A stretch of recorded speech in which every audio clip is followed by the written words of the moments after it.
நம்மளுடைய ஜெயா தொலைக்காட்சி இன்றைய அருள் நேரம் நிகழ்ச்சியிலே பெருமாளுடைய அனுக்கிரகத்தை ஆன்மீக அன்பர்களோடு பகிர்ந்து கொள்கிறது. பிரசன்ன வெங்கடேச பெருமாள் திருமலைவாயூரிலே அருள்பாலிக்கிறார். மூலவர் பிரசன்ன வெங்கடேசர், உற்சவர் சீனிவாசர் கள்ளபிரான், தாயார் அலர்மேலுமங்கை, தீர்த்தம் வராக தீர்த்தம். என்ன ஆகமம் பூஜை இந்த கோயிலிலே பின்பற்றப்படுகிறது அப்படின்னா வைகானசம் ஆகமம் பின்பற்றப்படுகிறது. ஊர் திருமலை வையாவூர். பெருமாளுக்கு 108 திவ்ய தேசம் உண்டு. அதில் நம்ம பண்ணின புண்ணியம் தமிழகத்தில் 85 திவ்ய தேச கோவில்கள் இருக்கு. மிகப்பெரிய புண்ணியத்தை வாழ்க்கையில் பண்ணியிருக்கோம். ஆலயம் இல்லாத ஊரில் குடியிருக்கிறது பாழ் என்று நம்முடைய முன்னோர்கள் சொன்னார்கள். ஆலயம் தொழுவது சாலமும் நன்று என்று சொன்னார்கள். அப்படி ஆலயங்கள் நாம் வழிபடுவதற்கு பல ஆயிரம் கிலோமீட்டர் போக வேண்டிய அவசியம் இல்லை. தமிழக மண்ணில் பிறந்திருக்கணும், அவ்வளவுதான். திரும்பின திசையெங்கும் ஆலயங்கள், திவ்ய தேசங்கள் என்று எல்லா வகையான அனுக்கிரகத்தையும் பெருமாள் நம்ம முன்னால கொண்டு வந்து தரார். அப்படிப்பட்ட தலங்களிலே ஆதிசேஷனே குடையாக இருக்க, குளிர் நிழலில் சீனிவாச பெருமான் அருளாட்சி புரியும் தலம்தான் திருமலை வையாவூர் பிரசன்ன வெங்கடேச பெருமாள் கோவில். இந்த திருத்தலம் எங்க இருக்குன்னா தற்போதைய செங்கல்பட்டு மாவட்டத்திலே அமைந்திருக்கிறது. இந்த திருமலை வாயூர் எனக்கூடிய இந்த திருத்தலம் தென் திருப்பதி, தென் கருடகிரி, தென் சேஷகிரி, வராக கஷேத்திரம், திருவைகுண்டகிரி, தட்சிண சேஷகிரி என்று பல்வேறு சிறப்பு பெயர்கள் திருத்தலத்துக்கு.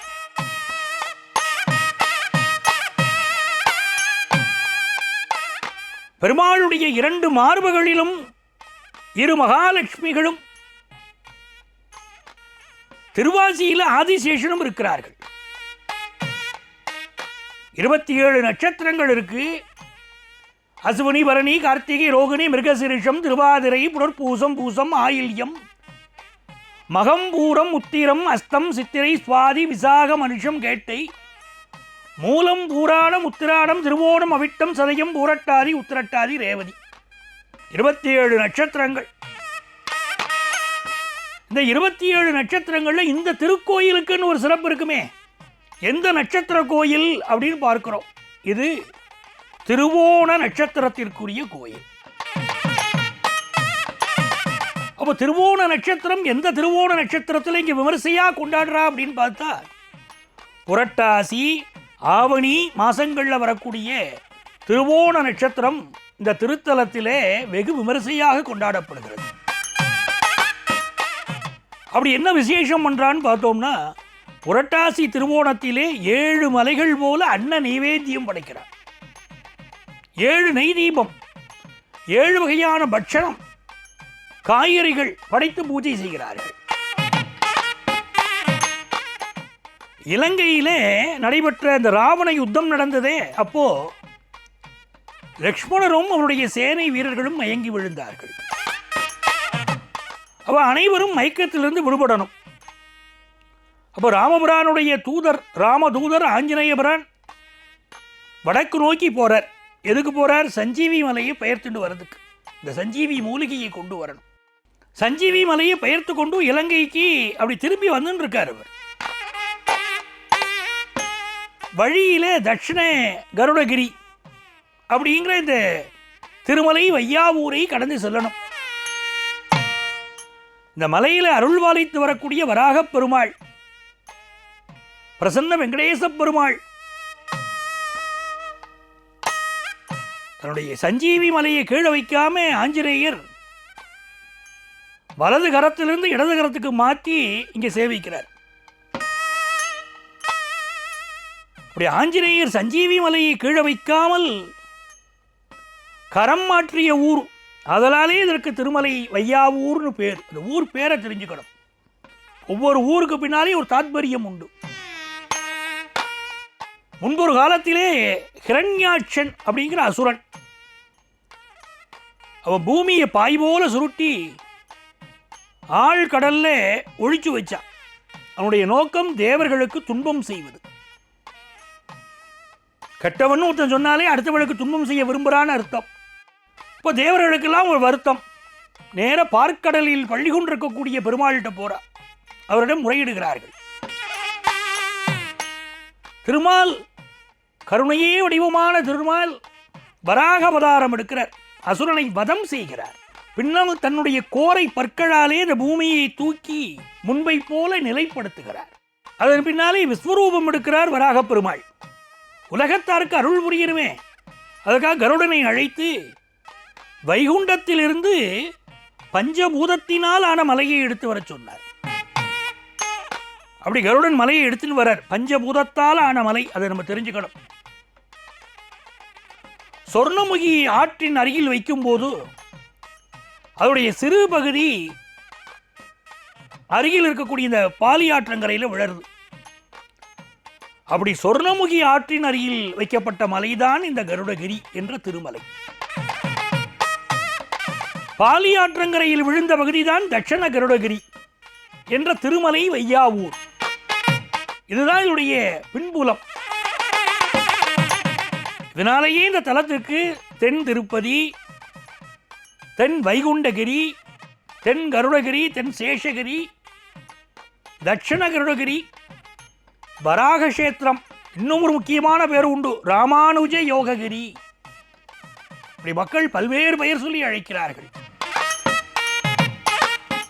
வராகக்ஷேத்திரம்னோட நமக்கு எது ஞாபகம் வரும்? திருப்பதி ஞாபகம் வரும். அப்படி திருப்பதி போன்றே இதுவும் வராகக்ஷேத்திரம். இங்கே ஆதிமூர்த்தியா இருக்கக்கூடியவர் வரதராஜ பெருமாள். ராமானுஜர் திருத்தலத்துக்கு எழுந்தருளினார். சிறிது காலம் வாசம் செய்தார். திரு வைகுண்டகிரின்னு பெருமாளுக்கு அவர் பெயரிட்டதாக வரலாற்று குறிப்பு இருக்கு. பிரம்மன் திருப்பதியிலே 2 விளக்குகளை ஏற்றினார்.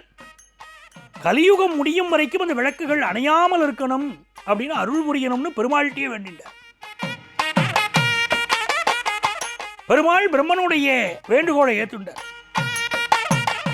ஐப்பசி மாசம் திருவோண நன்னாள்ல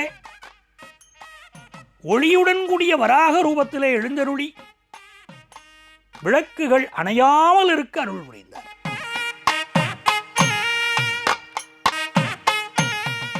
இந்த ரூபத்திலேதான் திருமலை வையாவூரிலும் கருடனுக்கு அருள் புரிந்திருக்கிறார். அது நம்ம தெரிஞ்சுக்கணும். இதனாலே திருத்தலத்திலே ஒவ்வொரு மாதமும் திருவோண திருநாளிலே பெருமாள் ஜோதி ரூபமாக அருள்பாலிப்பதாக ஐதீகம். ஒவ்வொரு மாதமும் திருவோண நாளிலே இங்கே சிறப்பு தீப தரிசனம் நடைபெறுகிறது. மூலஸ்தானத்தில் பெருமாள் செங்கோலுடன் ராஜகோலத்தில் இருக்கிறார்.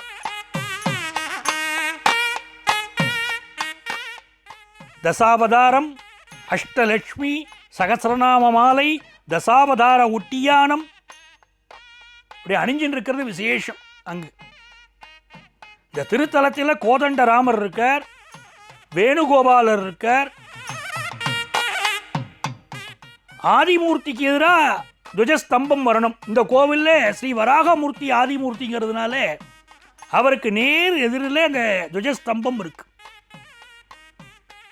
கோதண்டராமரோ சீதை லக்ஷ்மணரோட காட்சி அளிக்கிறார்.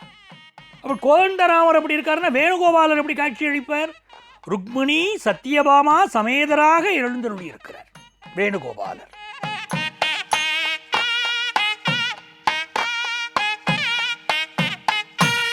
நேத்திர தரிசனம் தருவார். ரொம்ப விசேஷமான தரிசனம். இவரது சன்னதியை காக்கக்கூடியவர்கள் ஜெயன், விஜயன் என்ற 2 காவலர்கள்.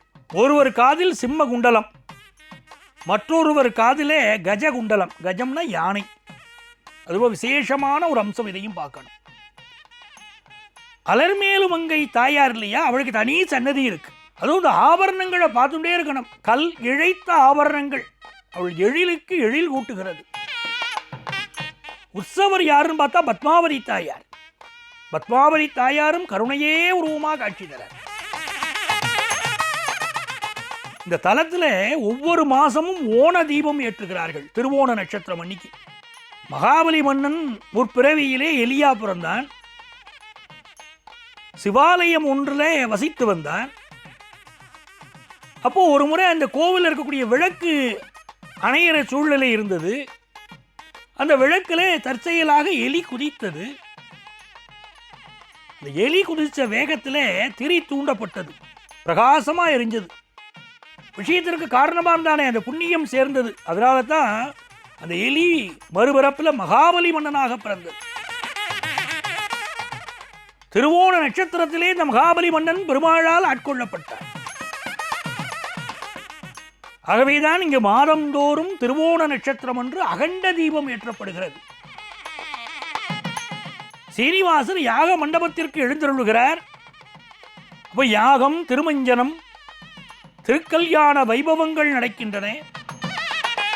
பெருமாள் சன்னதியிலே அகண்ட தீபத்திலே நெய்விளக்கேற்றி அதை சுவாமி பாதத்தில் வச்சு ஆராதிக்கின்றனர். இந்த தீப தரிசனத்தை அவசியம் பண்ணுங்க எல்லாரும். இது என்ன விசேஷம்னா, நம்ம இல்லங்கள்ல ஒரு திருமண தடை இருக்கா, இல்லை குழந்தைகளை கல்யாணம் பண்ணி வைத்தோம், நம்முடைய பெண் பிள்ளைகளுக்கு திருமணம் செய்து வைத்தோம், திருமண பருவம் வந்து திருமணம் பண்ணி வைத்தோமே, குழந்தை பாக்கியம் இல்லையே அப்படின்னா, அந்த புத்திரதோஷம் இருந்தால் இந்த தீபத்துக்கு நெய் கொடுத்து நீங்க பிரார்த்தனை பண்ணிக்கணும். அப்படி பிரார்த்தனை பண்ணினா புத்திர பாக்கியம் அமையும். உற்சவர்கள் யார் இந்த திருக்கோவில்னு பார்த்தா ஸ்ரீனிவாசன், கள்ளபிரான், 2 உற்சவர்கள். அந்நிய படையெடுப்பின் போது ஸ்ரீவைகுண்டம் என்ற பாண்டிய நாட்டு திருப்பதியைச் சேர்ந்த கள்ளபிரான் பாதுகாப்பிற்காக இந்த ஸ்தலத்தில் உற்சவ மூர்த்தியாக எழுந்தருளினார். அப்ப சித்திரை பிரம்மோற்சவத்தில் கள்ளபிரான், புரட்டாசியில ஸ்ரீனிவாசர் தேர் பவனி செல்கிறார்கள். இந்த திருத்தலத்துடைய அடிவாரத்தை பார்க்கிறோம். வீர ஆஞ்சநேயர் பறக்கும் நிலையில் இருக்கிறார். அவருடைய சன்னதியில் நம்ம கோரிக்கையை எழுதி வச்சு மட்டை தேங்காயோட வச்சு மஞ்சள் துணியில கட்டி வைக்கணும். மனசுல வேண்டிய அபிலாஷைகள் எல்லாம் வீர ஆஞ்சநேயர் நிறைவேற்றி தருகிறார். அருகிலேயே லட்சுமி கணபதி சன்னதி. கணபதி என்றிட கலங்கிடும் வல்வினை. இந்த ஜோதிடர்கள் எல்லாம் சொல்வார், நம்முடைய ஜாதகத்தில் பிரம்மகத்தி தோஷம் இருக்கு அப்படின்னு சொல்லுவார்கள். அப்படி பிரம்மகத்தி தோஷம் இருந்ததுன்னா அது விலகணும்னு சொன்னா இந்த வராக தீர்த்தத்திலே நீராடணும். அதுவும் சனிக்கிழமை எண்ணிக்கை இந்த வராக தீர்த்தத்திலே நீராடினால் பிரம்மகத்தி தோஷம் நீங்கும். கல்யாண தடை போகணும்னா இங்க அங்க பிரதட்சணம் பண்ணணும். நிறைய பேர் கோர்ட்டு கேஸ் பிரச்சனைகள் இருக்கே, நாங்கள் ஜெயிக்கிறதுக்கு ஜோதிடத்தில் வழி உண்டான்னு நம்மள்கிட்ட கேட்குறாங்க. அப்படிப்பட்டவர்கள் எல்லாம் இந்த ஜெய வீர ஆஞ்சநேயரை அங்க பிரதட்சணம் பண்ணணும். கோர்ட் கேஸ்களில் வெற்றி கிடைக்கும். எனக்கு எல்லா வளமும் வேணும் சுவாமி, வழி சொல்லுங்க அப்படின்னு கேட்டால் இந்த தலத்தில் துலாபார காணிக்கை செய்தால் அனைத்து வளங்களும் பெறுவார்கள் அப்படிங்கிறது ஐதீகம். இந்த திருத்தலத்துக்கு போகணும். திருப்பதி திருமலைக்கு இணையான ஒரு இறை சாநித்தியம் உள்ள கோவில் திருமலை வெய்யூர் பிரசன்ன வெங்கடேச பெருமாள் கோவில். சென்னையிலேருந்து போனோம்னா 75 கிலோமீட்டர்ல இருக்கு. செங்கல்பட்டிலிருந்து வேடந்தாங்கல் செல்லக்கூடிய வழியில 12 கிலோமீட்டர்ல திருத்தலம் இருக்கு. 27 நட்சத்திரங்களை சேர்ந்தவர்களும் சென்று வழிபட வேண்டிய கோவில். மிக முக்கியமா திருவோண நட்சத்திரத்தை சேர்ந்தவா அவசியம் இந்த கோவிலுக்கு போயிட்டு வரணும்.